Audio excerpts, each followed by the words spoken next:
And I went to both of their funerals, Richard and Fergie, we called him, in Colorado. And then Scott was buried in Florida. Scott was one of the Blackwater contractors who was, hanged off the bridge in Fallujah. Oh my God. And so, and as you know, he was the youngest Navy SEAL in history. And actually, a lot of people, I say, he was actually 17 when he made it. And a lot of people are like, that's bullshit. Nobody ever made it. But he did, actually. It only takes like a minute to research it. But I mean, he was a stud. He was a super stud. And back in high school, we played on the same football team. We worked out together. And then he went off the SEALs and I went off the Green Berets, right? And so, so I went to their funerals, and at Fergie's funeral, the Green Berets there, I knew a bunch of them. They were like, why are you running around in India and stuff? You should be off in Iraq. And I'm like, I'm not going to the wars. I mean, it's pretty dangerous. You know what I mean? Sure. And I mean, look, and then I went to the Scott's funeral down in Florida, where we both are from. And the SEALs there were saying the same thing. Why don't you go to Iraq or Afghanistan? I'm like, why? I mean, but then as that's 2004. And then as the year progressed, I could see that the war was getting more intense, and that and I didn't trust the government, and I certainly don't trust the media. And all my Green Beret friends were like, "Hey, you got to get over to the war. You got to go over," and so finally, Fallujah 2 started to kick off, Operation Phantom Fury, in October 2004, and that was when I said, "You know what? We're clearly losing the war. It's a clear insurgency." So that was when I decided to go. So I showed up in December of 2004, and another friend from high school, he was the provost marshal at 1st ID at that point, 1st Infantry Division, Rodney Morris. I said to Rodney, okay, I'm ready to come. And so he got me, okay to embed with the 1st Infantry Division. I flew over to Kuwait, flew up to Iraq, and I immediately wanted to go into the units that were in the most combat. So I just started doing tremendous amounts of actual combat, and that was when I'd never done any war correspondent work at all. I'd never done any correspondent work. I was just a writer, right? And so, but once I got there, I just asked Rodney, I said, what unit is in the most combat that will let me go with them? And he said, oh, it's probably Colonel Petard, Dana Petard, down in Bakuba. I said, is he your friend? He's like, yeah. And so anyway, next thing you know, I'm down in Bakuba, and I started doing combat. And the next thing you know, I'm up, and I kept asking, okay, as that unit started to rip out, I said, let me go to another one. So I went out to Mosul, and that's when I got with the 1st Infantry Division. 124th Infantry Regiment, Deuce 4, and I spent 5 months with them. Became the most decorated battalion actually in the entire war. It took 183 casualties. Actually, the commander was Eric Carilla. He's now the CENTCOM commander. He got shot right in front of me. I mean, he's really super stud in combat.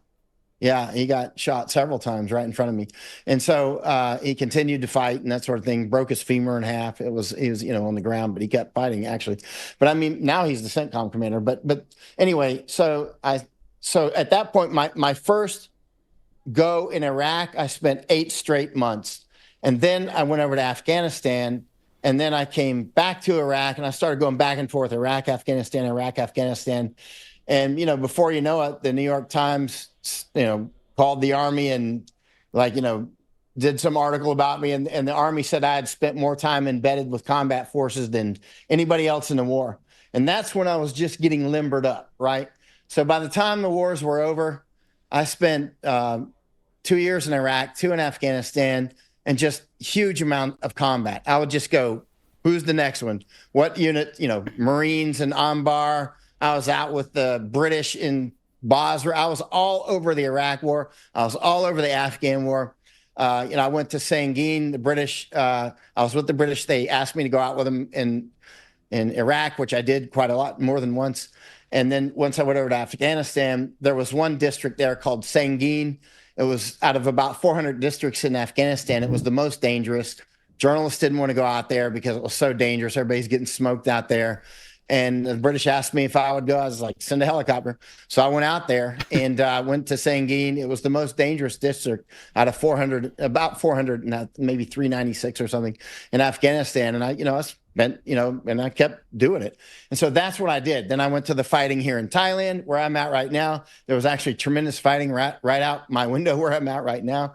I was in 2 of the coups here in Thailand. I went down to Philippines. I was up with the Maoist in Nepal. I did a lot of war stuff, right? And so after I got started, then I did quite a lot. And so, at some point, I just became quite experienced at the combat side, and to the point where there's no war correspondent that can bullshit me. You know what I'm saying? And so, what I learned was there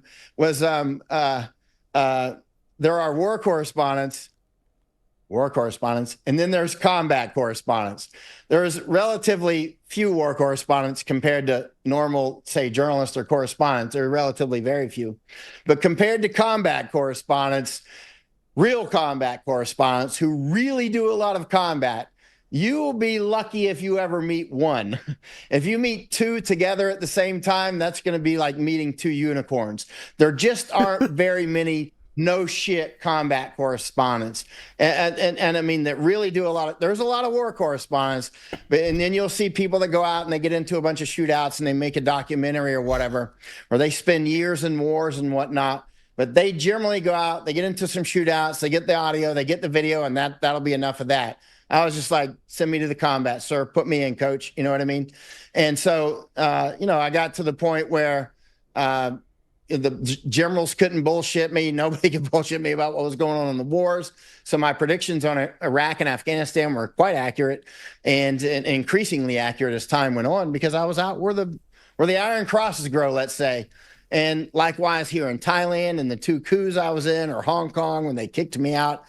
So I got pretty good. That background in SF was extremely helpful. It became more helpful as time went on, actually, right? And so, and then I just did, a lot of war. And now, when I go down to Darien Gap, the SF guys know what I'm doing. Actually, they can sense it. I'm force multiplying. When I go to Darien Gap, I've taken probably 50 or 60 people down there. I've taken 2 congressmen, all kinds of journalists. I've taken Epoch Times, Ann Vandersteel, Masako Ganaha, just so many, right? Yeah. Laura Loomer. You should and I've taken and I've brought millions of eyeballs to the Darien Gap doing SF 101, force multiplication, right? So when I go to the southern border, Ann Vandersteel and we started Operation Burning Edge, where we just took a huge amount of journalists down there and just got a bunch of eyeballs on it, right? And I do this all over the place. I do it in Japan. I do it when I go back to Darien Gap. It won't just be me out in the jungle with Ann Vandersteel and Masako. We'll bring journalists in. So a lot of times you'll see things in the news and you won't realize that our operation is behind it, because I'm just force multiplying, right? If you want to play serious, you got to do what Jesus did.